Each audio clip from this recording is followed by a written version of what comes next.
Mabilis, lalakarin mo na lang. Lalakarin lang. Oo, tsaka yung mabiling mabenta. Mabilis, hindi Yung maiinit. eskwelahan pang kwan dito, nandito lahat.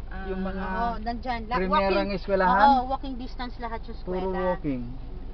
Doon na wala na yung fountain dito. Ayos ka pala, Neng, oh.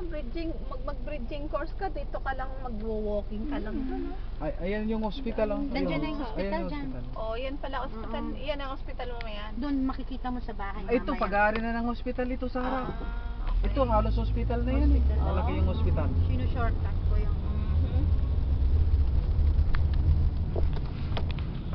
Ay, oo, sa Haruto Road na ito. Oo. Ito tayo mamaya, dito yung unit namin sa dulo. Doon kami sa dulo. Yun. Yun.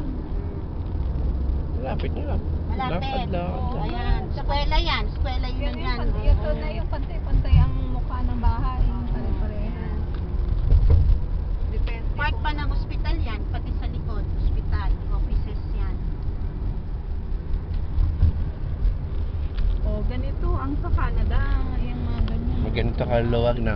Oo, yung kanilang loan. Ano. Tingnan mo, mga hotel-hotel na rin dito sa kwan namin. Kasi parang commercialized naman na ito. Lugar na ito. Ito yung isa sa center ng Auckland City. Itong Takapuna. Isa sa mga main center.